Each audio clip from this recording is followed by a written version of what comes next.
Nous voyons ici la méthode des plages nommées. Alors une plage, c'est quoi? C'est un ensemble de cellules, voire une seule cellule.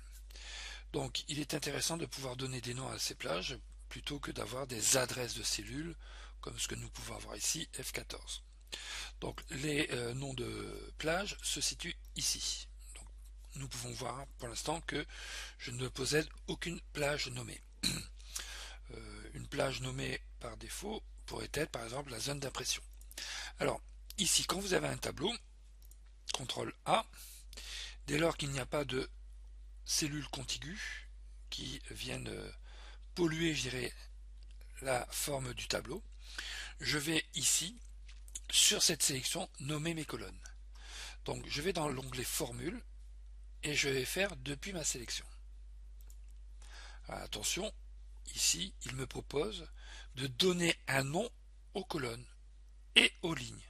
Donc ici, je vais prendre uniquement un nom qui sera issu de la ligne du haut, donc la ligne du haut, code, nom, quantité, sont bien pour les colonnes.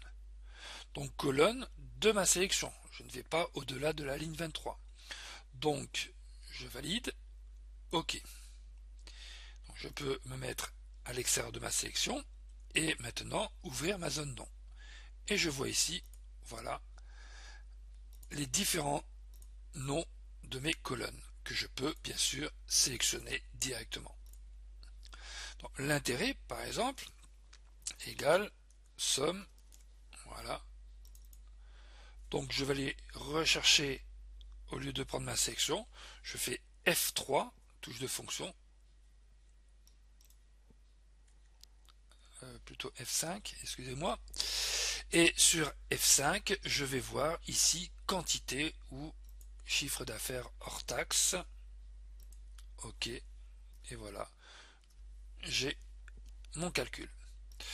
Donc voilà comment on va pouvoir ici directement créer nos fonctions. Donc égal max, maximum, d'accord. Donc ici on va faire F3, F5. Donc nous faisons le maximum. Ah, je me suis trompé de colonne, échappe, je peux le faire ici. Donc égal max, ouvrez, F5, donc ici quantité.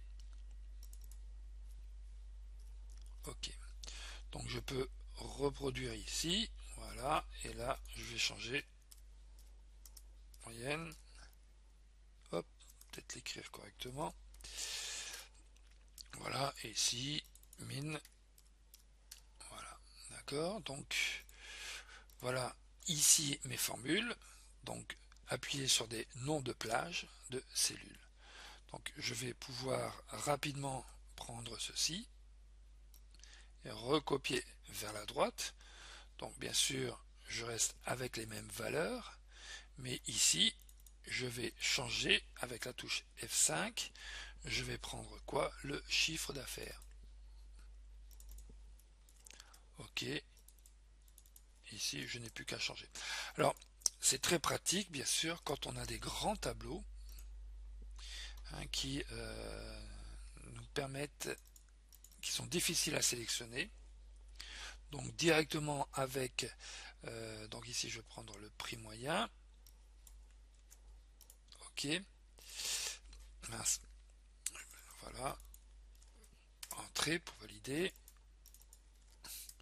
Donc ça va beaucoup plus vite et c'est beaucoup plus sûr en termes de sélection. Maintenant, au niveau de la formule, on voit de suite sur quoi nous travaillons. Donc là, je vais repasser en affichage normal. Voilà. Donc bien sûr, accueil, je vais récupérer les mises en forme pour avoir quelque chose de correct. Ici, c'est du chiffre d'affaires. Voilà. Ici aussi.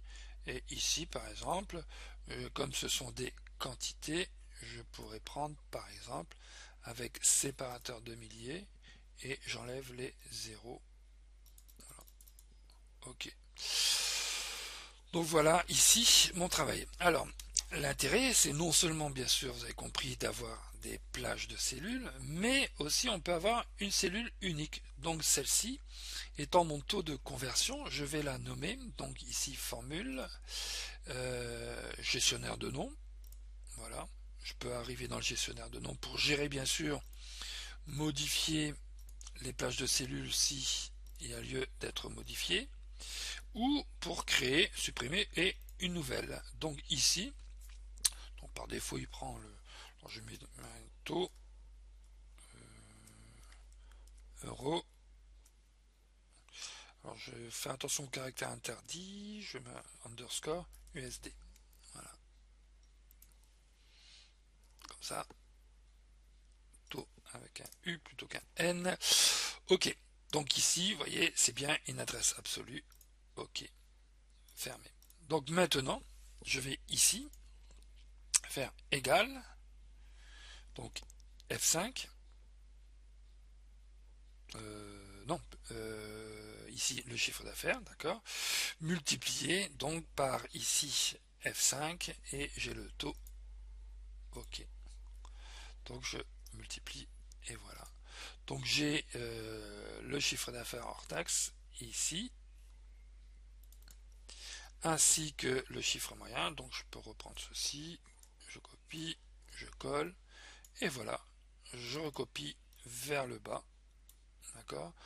Vous avez remarqué que ici, les plages nommées sont en adresse absolue par défaut. D'accord. Donc j'ai bien ici mes opérations qui fonctionnent par rapport aux plages nommées. Donc voilà, une méthode assez rapide et pratique de pouvoir travailler directement avec des informations qui sont plus explicites que des plages d'adresse.